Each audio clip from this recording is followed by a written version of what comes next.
आज हम पढ़ते हैं कार्डियोवास्कुलर सिस्टम के बारे में। जब हम कार्डियोवास्कुलर सिस्टम का नाम लेते हैं तो हमारे सामने दो शब्द मुख्य रूप से आता है, कार्डियो और वास्कुलारिटी। कार्डियो का अर्थ होता है हार्ट, हृदय, और वास्कुलारिटी में हमें ब्लड और ब्लड वेसल्स के बारे में पढ़ना होता है। मतलब कार्डियोवास्कुलर सिस्टम में हम हार्ट, ब्लड और ब्लड वेसल्स, जिसमें कि ब्लड प्रवाहित होता है, उसे हम पढ़ते हैं।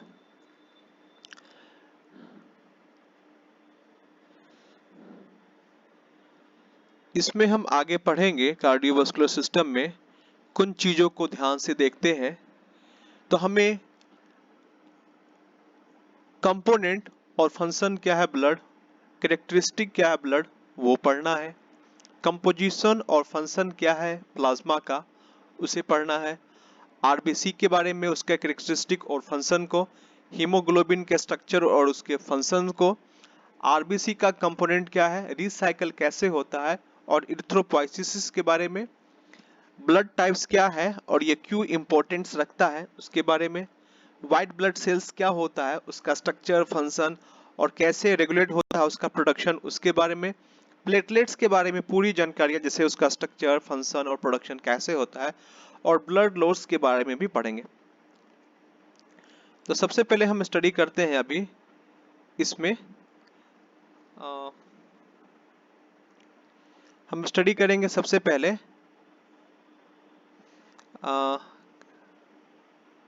कार्डियोवास्कुलर सिस्टम में स्टडी करेंगे रिवर ऑफ लाइफ। इसमें सबसे पहले ब्लड के बारे में पढ़ते हैं। ब्लड को रिवर ऑफ लाइफ भी कहा जाता है क्योंकि जिस तरह से किसी देश में नदी का योगदान होता है, उसी तरीके से हमारे शरीर में भी ब्लड का ही योगदान है। ब्लड को fluid of life, fluid of growth, fluid of health भी कहा जाता है।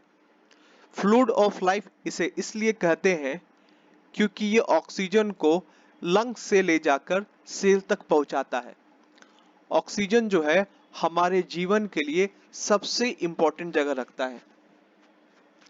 उसके बाद ग्रोथ, ब्लड कैरी करता है न्यूट्रिएंट्स को और हार्मोन को, जो कि हमारे ग्रोथ होने के लिए सबसे जरूरी चीजें में से मानी जाती है। और फिर फ्लूइड ऑफ हेल्थ, इसे हेल्थ का फ्लूइड इसलिए कहा जाता है क्योंकि ब्लड में बहुत सारे WBC और एंटीबॉडी होते हैं, कंप्लीमेंट्री सिस्टम होते हैं, जो हमारे शरीर की रक्षा बहुत सारे बैक्टीरिया, डिजीजेस से प्रोटेक्ट करते हैं। इसीलिए इसे फ्लूइड ऑफ हेल्थ भी कहा जाता है। अब समझते हैं कुछ जनरल चीजों के बारे में, टर्मिनोलॉजी के बारे में। हेमेटोलॉजी किसे कहते हैं? हेमे वर्ड का मतलब होता है ब्लड और लॉगी का मतलब होता है स्टडी। जब हम हेमेटोलॉजी को स्टडी करते हैं, इसका मतलब हम ब्लड के बारे में स्टडी करते हैं। हेमेटोलॉजी एक शाखा है साइंस का, विज्ञान का, द ब्रांच ऑफ साइंस, जिसमें हम स्टडी करते हैं ब्लड के बारे में, जैसे ब्लड फॉर्मिंग टिश्यूज, डिसऑर्डर क्या है ब्लड से रिलेटेड, वगैरह वगैरह। हेमेटोक्रिट, हेमेटोक्रिट आरबीसी, ब्लड के अंदर आरबीसी होता है, रेड ब्लड सेल्स होता है। तो रेड ब्लड सेल्स कितना प्रोपोर्शन में प्रेजेंट है ब्लड में या प्लाज्मा में या फ्लूइड कंपोनेंट में, उस प्रोपोर्शन को ही हेमेटोक्रिट कहते हैं। जनरली यह परसेंटेज से इंडिकेट किया जाता है। ब्लड एक होमोजेनियस फ्लूइड है, मतलब कहीं से भी आप ब्लड निकालोगे पूरे अच्छे तरीके से मिक्सचर है, होमोजेनियस मिक्सचर है।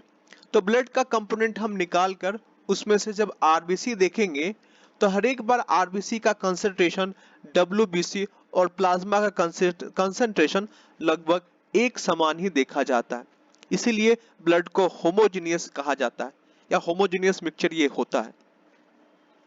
इरिथ्रोसाइट ये मुख्य रूप से ऑक्सीजन को कैरी करता है, इसके अलावा भी ये कार्बन डाइऑक्साइड को भी कैरी करता है। इरिथ्रो का मतलब रेड और साइट का मतलब सेल। ल्यूकोसाइट, ल्यूकोसाइट ल्यूको का मतलब होता है व्हाइट और साइट का मतलब सेल्स।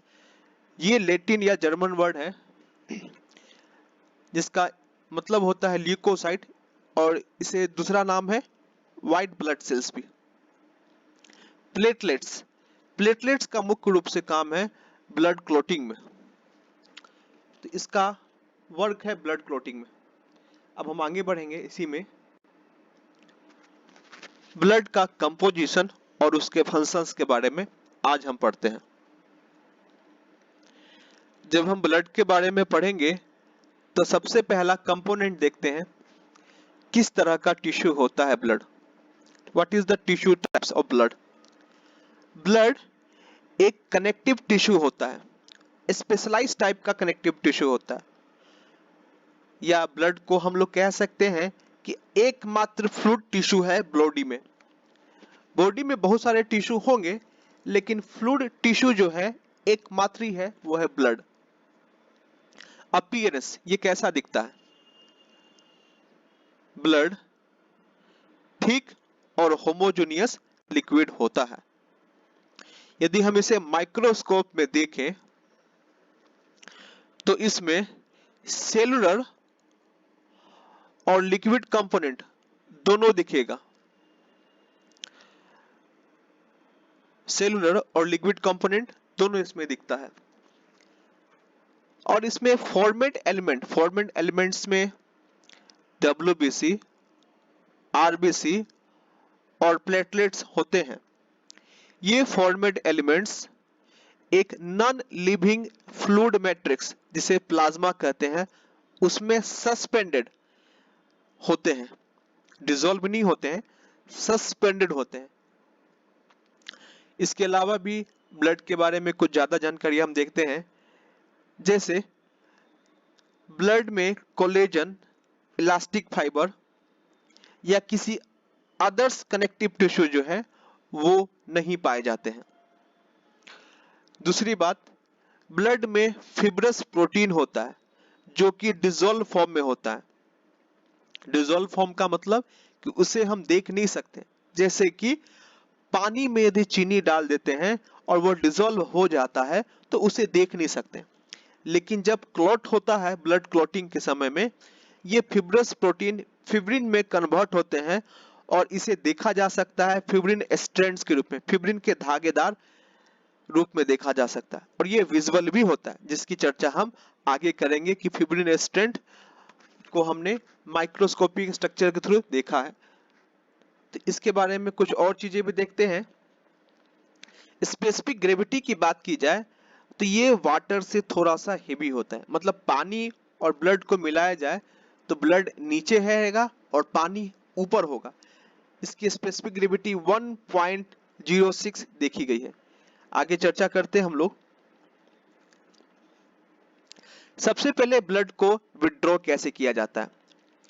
ब्लड को विड्रॉ करने के लिए हमें सुपरफिशियल वेन्स का सहारा लेना पड़ता है, मतलब स्किन के जस्ट नीचे में जो वेन्स होती हैं, और जनरली उसे हम आंखों के द्वारा देखे जा सकते हैं, नेकेड आई से। जो अंदर की वेन्स है उसे देखना पॉसिबल नहीं है।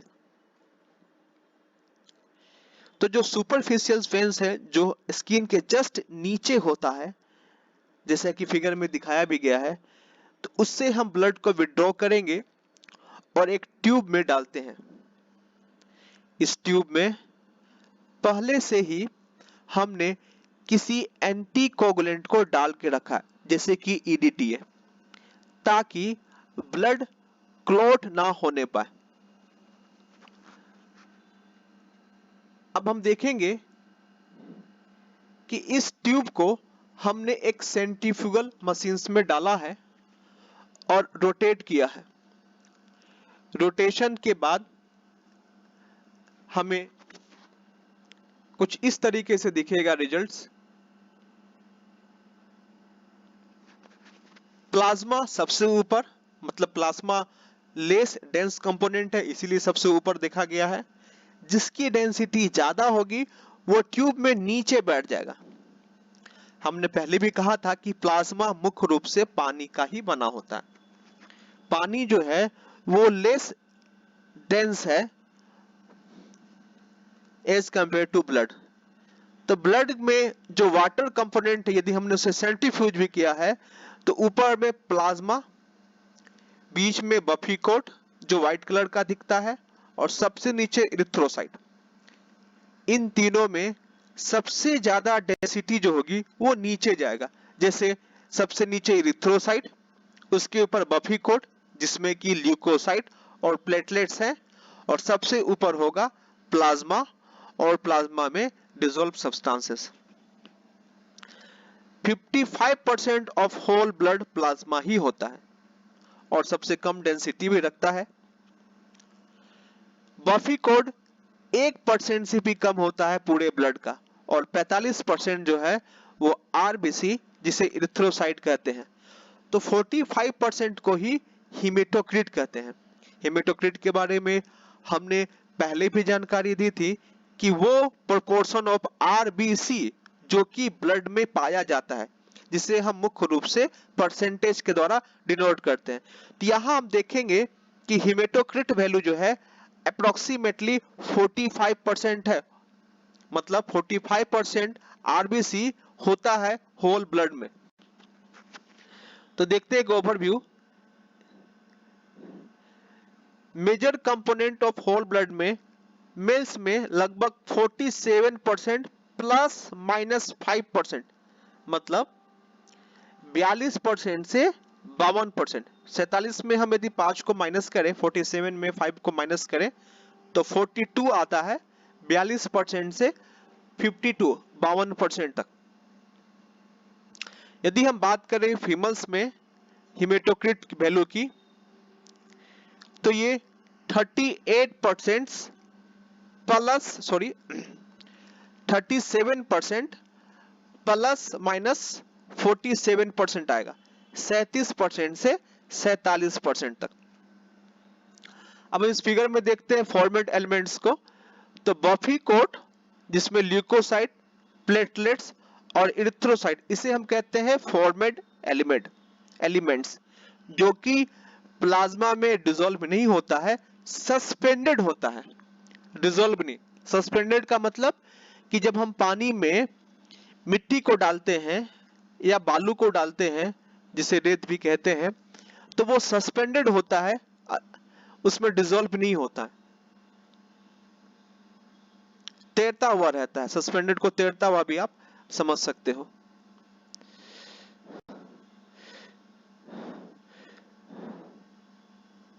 अब देखेंगे फिजिकल कैरेक्टरिस्टिक। सबसे पहले बात करते हैं कलर की। कलर की बात करें तो ये स्कारलेट कलर का होता है और डार्क रेड कलर का भी पाया जाता है। Depends upon the oxygen rich capacity. यदि ब्लड में ज्यादा ऑक्सीजन है तो उसका कलर स्कारलेट कलर का होगा, और यदि ब्लड में कम ऑक्सीजन है तो उसका कलर डार्क रेड कलर का होगा। वैसे ब्लड स्टिकी ओपेक फ्लूइड, जिसके आर पार ना देखा जा सके, और टेस्ट में मेटल की तरह टेस्ट देगा। इसका एक और टेस्ट होता है साल्ट टेस्ट, मतलब साल्ट की तरह भी इसका टेस्ट देखा गया है। पीएच की बात की जाए तो 7.35 से 7.45, मतलब 7.35 से 7.45 स्लाइटली अल्कालाइन पीएच इसका देखा गया है। स्पेसिफिक ग्रेविटी जो कि स्लाइड पे नहीं दिखाया गया है, वो होता है 1.06, जो कि स्लाइटली हेवियर है वाटर से। मतलब ज्यादा जिसकी स्पेसिफिक ग्रेविटी होगी, जिसकी डेंसिटी ज्यादा होगी वो थोड़ा नीचे बैठेगा, और पानी थोड़ा हल्का है तो ट्यूब में पानी ऊपर रहेगा और ब्लड नीचे रहेगा, क्योंकि ब्लड की स्पेसिफिक ग्रेविटी होती है 1.06। विस्कोसिटी भी लगभग 5 गुना ज्यादा विस्कस है वाटर से, और इसका कारण है इसमें पाए जाने वाले फॉर्मेड एलिमेंट्स, जिसमें कि आरबीसी सबसे ज्यादा पाया जाता है, इसीलिए आरबीसी का योगदान इसके विस्कोसिटी में सबसे ज्यादा होगा। वेट की बात की जाए तो 8% वेट होता है इसका लगभग। विस्कोसिटी की बात भी हमने पिछली बार कर ली थी कि प्लाज्मा प्रोटीन्स और फॉर्मेट एलिमेंट्स, इनके कारण ही इसकी विस्कोसिटी पाई जाती है। एवरेज वॉल्यूम होता है 5 से 6 लीटर, मेल्स में लगभग 1.5 गैलन्स, और 4 से 5 लीटर फीमेल्स में। अब बात करते हैं इसके फंक्शंस की। तो फंक्शंस को यहां पर मुख्य रूप से 3 भागों में बांटा गया है। पहला डिस्ट्रीब्यूशंस, दूसरा रेगुलेशन, और तीसरा प्रोटेक्शंस। जब हम बात करेंगे डिस्ट्रीब्यूशन की तो सबसे पहले आएगा delivery of oxygen from lungs. Lungs से ऑक्सीजन का लेकर और सेल्स तक पहुंचाना, जिसके कारण इसे फ्लूइड ऑफ लाइफ भी कहा गया था। डिस्ट्रीब्यूशन में दूसरा पॉइंट आएगा न्यूट्रिएंट्स और को पोषक तत्व को डाइजेस्टिव ट्रैक्ट से एब्जॉर्ब करके बॉडी के हर एक सेल्स तक पहुंचाना। तो एब्जॉर्प्शन का मतलब होता है कि साइट ऑफ एडमिनिस्ट्रेशन, तो डाइजेस्टिव ट्रैक्ट, क्योंकि हमने जो भी फूड लेते हैं वो मुख्य रूप से डाइजेस्टिव ट्रैक्ट के थ्रू ही लेते हैं, जीआईटी ट्रैक्ट के थ्रू ही लेते हैं यदि हम स्वस्थ हैं तो। और यदि हम अनहेल्दी हैं तो हो सकता है कभी कभी इंजेक्शंस के फॉर्म में भी किसी मेडिसिन को इंट्रामस्कुलर या आईवी के थ्रू ब्लड तक पहुंचाया जाता है, लेकिन जनरली जितने भी न्यूट्रिएंट्स हैं उसे हम डाइजेस्टिव ट्रैक्ट से ही अब्सॉर्ब करके ब्लड तक पहुंचाते हैं, और ब्लड से वो पूरे सेल्स तक डिस्ट्रीब्यूट होता है। इसके बाद मेटाबॉलिक वास्ट प्रोडक्ट जो कि सेल्स के अंदर बनता है, वहां से उसे एलिमिनेट करके कैरी करते हुए और जितने भी एलिमिनेशन साइट्स हैं बॉडी के, जैसे किडनी, लीवर, वहां तक पहुंचाने का काम। हार्मोन्स को इंडोक्राइन ऑर्गन से लेकर उसके टारगेट ऑर्गन तक पहुंचाने का काम भी करता है ब्लड। तो ये हो गया डिस्ट्रीब्यूशन में। रेगुलेशन बॉडी टेम्परेचर को रेगुलेट करता है। जैसा कि हम जानते हैं कि ब्लड का टेम्परेचर बॉडी टेम्परेचर से थोड़ा ज्यादा होता है। इसका कारण है कि ब्लड से टेम्परेचर बॉडी तक, मतलब कि स्किन तक, क्योंकि हम बॉडी टेम्परेचर को स्किन में थर्मामीटर लगाकर मेजर करते हैं, तो स्किन तक जाते जाते टेम्परेचर कुछ कम हो जाता है। तो ब्लड का टेम्परेचर स्लाइटली मोर होगा as compare to body temperature. लेकिन ब्लड में टेम्परेचर कहां से आता है? ब्लड में मुख्य रूप से प्लाज्मा अलग अलग साइड से टेम्परेचर को एब्जॉर्ब करती है, कुछ मेटाबॉलिक प्रोसेस के थ्रू, कुछ मसल कॉन्ट्रैक्शन के थ्रू, जहां से भी हो वो ब्लड में मुख्य रूप से प्लाज्मा बॉडी टेम्परेचर को एब्जॉर्ब करता है, और चूंकि ब्लड थ्रू आउट मूवमेंट कर रहा है बॉडी में, तो वो पूरे ब्लड के थ्रू पूरे बॉडी में टेम्परेचर को मेंटेन करेगा। इसके अलावा भी ब्लड वेसल्स जो है इंपॉर्टेंट रोल प्ले करता है। ब्लड वेसल्स में कॉन्ट्रैक्शन होगा तो बॉडी टेम्परेचर स्लाइटली इंक्रीज करेगा, और ब्लड वेसल्स में यदि रिलैक्सेशन होगा तो बॉडी टेम्परेचर स्लाइटली डाउन होगा, क्योंकि कॉन्ट्रैक्शन के वक्त में बॉडी का टेम्परेचर इंक्रीज होता है, ब्लड का टेम्परेचर इंक्रीज कर जाता है। ब्लड में पीएच का भी बहुत बड़ा योगदान होता है। और ब्लड पीएच को मेंटेन रखने के लिए बफर का काम करते हैं ब्लड प्रोटीन्स और ब्लड बॉर्न सॉल्यूट। ब्लड का पीएच लगभग 7.35 से 7.45 होता है। ये प्लाज्मा प्रोटीन्स और ब्लड बॉर्न सॉल्यूट बफरिंग का काम करते हैं। बफरिंग करना इसलिए यहां जरूरी है क्योंकि यदि हम बात करें ब्लड के पीएच की, तो इसी पीएच पे ही बहुत सारे बायोलॉजिकल फंक्शंस होते हैं। ब्लड का पीएच यदि हम चेंज करते हैं, जैसे यदि हमने एसिडिक ड्रग को कंज्यूम कर लिया है और हमने ब्लड का पीएच बेसिक कर दिया है, मतलब ज्यादा कर दिया है जनरल से 7.3 7.45 जो रेंज बताया उससे हमने ज्यादा कर दिया है, बेसिक कर दिया है